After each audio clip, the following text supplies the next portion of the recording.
Good morning बच्चा party. देखिए आपसे सुबह सुबह मिलने के लिए कौन आया है।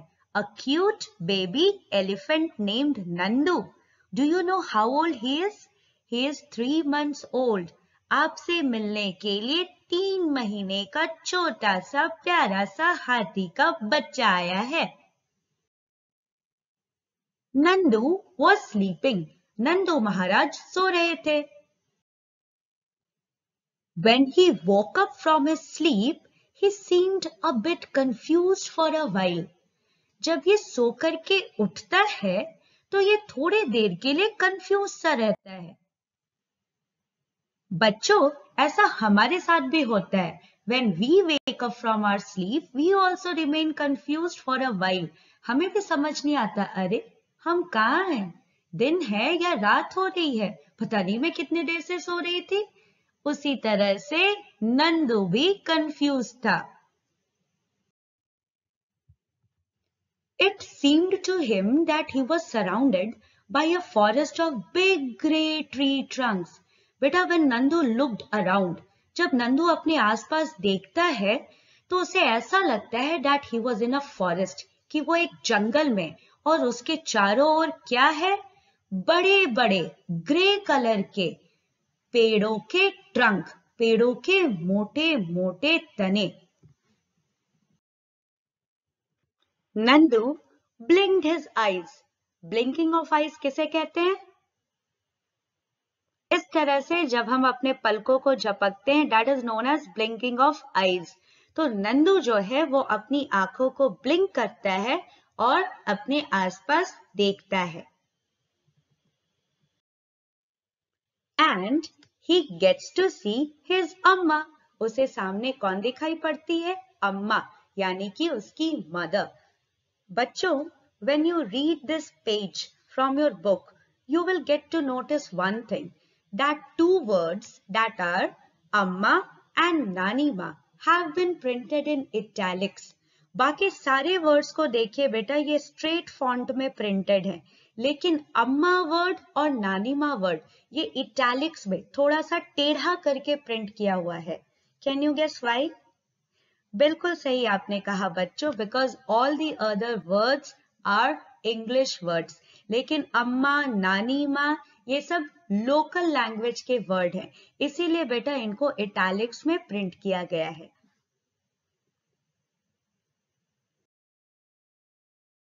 बच्चों, आपको पता है नंदू को जो लग रहा था कि उसके आसपास ग्रे कलर के ढेर सारे ट्री के ट्रंक हैं, वो एक्चुअल में कोई ट्री के ट्रंक नहीं थे, वो उसके खुद के फैमिली मेंबर्स के लेग्स थे। एलिफेंट्स जो होते हैं they are very social and they live together in groups that are known as herds. Elephants बहुत ही सोशल होते हैं बच्चों, और वो ग्रुप्स में रहा करते हैं, उनके ग्रुप्स को हम लोग हर्ड्स कहते हैं। किसी भी एलिफेंट के हर्ड में केवल फीमेल्स होती हैं या फिर बेबी एलिफेंट्स होते हैं। बच्चों, आपको जानकारी के लिए बता दूं कि फीमेल एलिफेंट्स को हम लोग काऊ एलिफेंट्स भी कहा करते हैं और बेबी एलिफेंट्स को हम लोग काफ कहा करते हैं, ठीक है। और मेल एलिफेंट को क्या कहा करते हैं? बुल एलिफेंट, ठीक है। Female elephants cow elephants, male elephants bull elephants, and their young ones, their babies are known as calves, ठीक है। तो नंदू जो है वो भी तो किसी हर्ड का ही हिस्सा था, वो भी तो एक बेबी एलिफेंट था, तो उसी के हर्ड के मेंबर्स जो थे उनके पैरों से वो घिरा हुआ था, क्योंकि वो उनके बीच में घुस करके सो रहा था। तो जब वो उठता है तो वो थोड़ा कंफ्यूज था और उसको लगता है कि वो ग्रे कलर के ट्री ट्रंक से सराउंडेड है।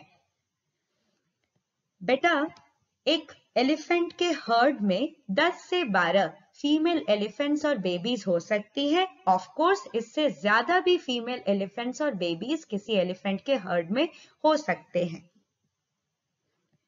और किसी भी हर्ड की लीडर कौन होती है? दी ओल्डेस्ट फीमेल, जिसको मैट्रियार्क भी कहा जाता है, क्योंकि भाई उसको सबसे ज्यादा एक्सपीरियंस होता है लाइफ का, और वो हर्ड के लिए बिल्कुल सही डिसीजन ले सकती है। मेल एलिफेंट्स जो होते हैं वो हर्ड में तभी तक रहते हैं जब तक कि वो 14 से 15 साल के होते हैं। बेटा किसी भी एलिफेंट का लाइफ स्पैन कितना होता है? About 60 to 70 years। तो मेल एलिफेंट्स 14-15 साल तक ही अपने हर्ड में रहते हैं। After that they leave their herd and move around alone. उसके बाद वो अपने हर्ड को छोड़ करके चले जाते हैं और वो अकेले घूमा करते हैं। The sun was overhead and it was getting hot। Nandu आपको बता रहा है कि भाई सूरज जो है वो आसमान में बिल्कुल हमारे सर के ऊपर था, यानी कि दोपहर का वक्त था और बहुत ही ज्यादा गर्मी हो रही थी। और तभी नानी माँ जो है ट्रम्पेट करती है। ट्रम्पेट मतलब ये जो हाथी के चिंघाड़ने की आवाज आपने सुनी ना, the loud sound that is produced by an elephant, that is known as trumpeting. Who trumpeted? नानी माँ। नानी माँ means Nandu's mother's mother, Nandu की माँ की माँ। भाई आप सभी अपनी मम्मी की मम्मी को क्या कहते हैं? झट से मुझे बताइए। बच्चों एलिफेंट्स जो होते हैं they produce different types of sounds to communicate with their herd members. Elephants जो होते हैं वो अलग अलग तरह की आवाजें निकाल करके अपने हर्ड के मेंबर को मैसेजेस दिया करते हैं। ये और भी तरीके से कम्युनिकेट किया करते हैं। For example by lifting a foot they may give this message to the members of their herd in which direction they have to proceed। बेटा किस डायरेक्शन में बढ़ना है ये बताने के लिए हो सकता है कि वो अपने एक फुट को लिफ्ट करके अपने हर्ड के मेंबर्स को मैसेज दें। Many a time they do so by flapping their ears also.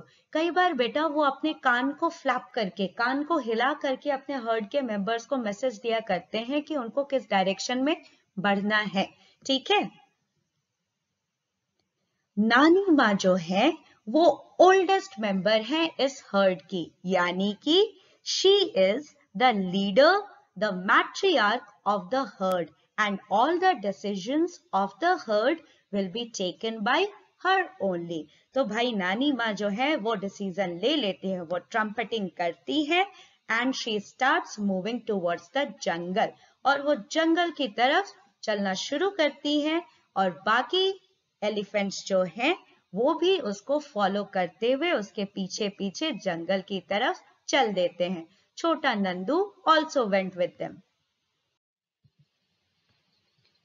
When they reached jungle, जैसे ही इन हाथियों का झुंड जंगल पहुंचता है, the members of the herd started spreading out।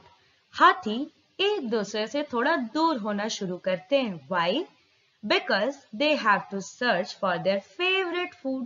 बच्चों, what is the food of an elephant? What does an elephant eat? An elephant is a herbivorous animal। That means that an elephant likes to eat plants and plant parts। आपको पता है an adult elephant can eat more than 100 kilograms of leaves and twigs in one day। एक बड़ा हाथी जो है एक दिन में 100 kg से ज्यादा लीव्स और ट्विग्स को खा सकता है। ट्विग्स किन्हें कहते हैं बच्चों? The small thin branches of a tree are known as twigs.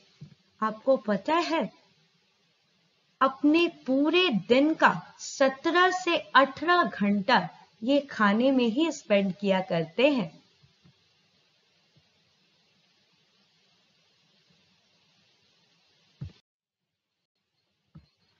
After they had eaten, the herd moved towards the river। भाई खाना खाने के बाद हाथियों का झुंड किधर जाता है?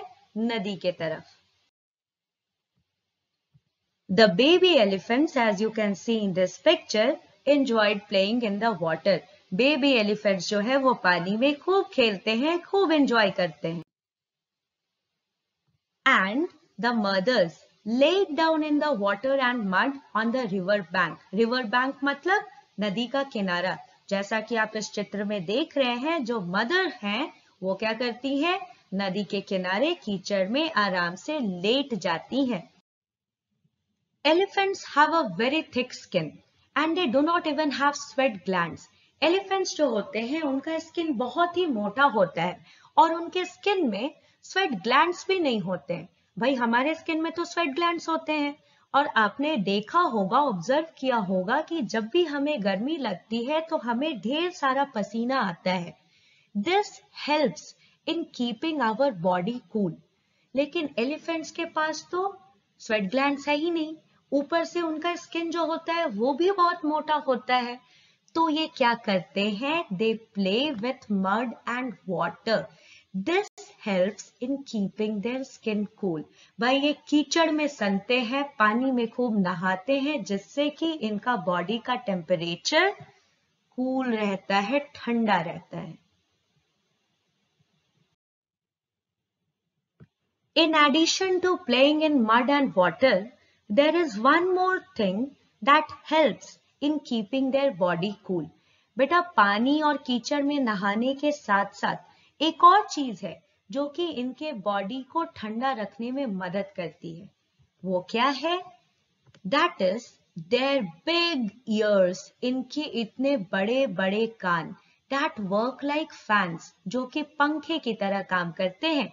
They just flap their ears like fans. पंखे की तरह बेटा ये अपने ears को flap किया करते हैं, जिससे कि इनका बॉडी जो है वो ठंडा रहता है. Elephants do not rest much. Elephants बहुत ज्यादा आराम नहीं करते. They sleep for only 2 to 4 hours in a day. Nandu saw his brothers and sisters pulling each other's tails and trunks. Nandu जो है वो थोड़ी दूर से खड़ा होकर के देख रहा था कि how his brothers and sisters were playing in mud and water. कैसे उसके भाई बहन कीचड़ में पानी में सन करके खेल रहे हैं और मस्ती कर रहे हैं. How they are pulling each other's tails. कैसे वो एक दूसरे की पूंछ पकड़ के खींच रहे हैं. How they are pulling each other's trunks. बेटा ट्रंक किसको कहते हैं? हाथी की सूंड को, है ना.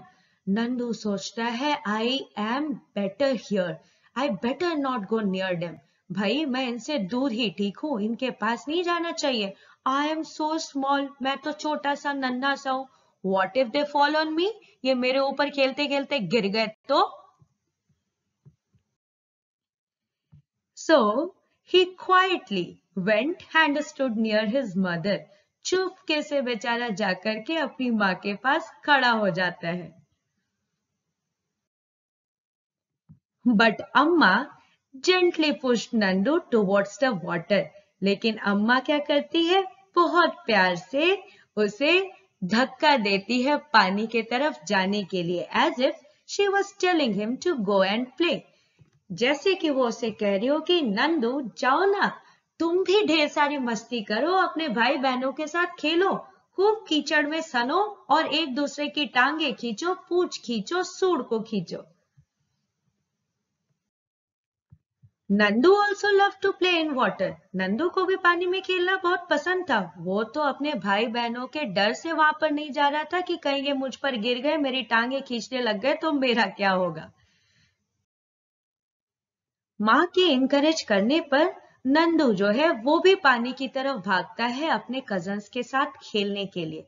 लेकिन जैसे ही वो पास पहुंचता है, a strong fountain of water fell on his head. उसके ऊपर पानी की बौछार होती है. And he got wet. बच्चों ये शैतानी किसने की थी? ये उसके किसी शैतान कजन की शैतानी थी, जिसने अपने सूंड में पानी भरकर उसके ऊपर शावर कर दिया था. लेकिन नंदू को भी मजा आता है and he joined his cousins in the game. Before sunset the heard started moving back towards the jungle. दिन भर मस्ती मजा करने के बाद सनसेट के पहले झुंड जो है वो वापस जंगल की तरफ जाने लगता है. By then Nandu was very tired. जैसा कि आपको यहाँ पर पिक्चर में देख के ही पता चल रहा है.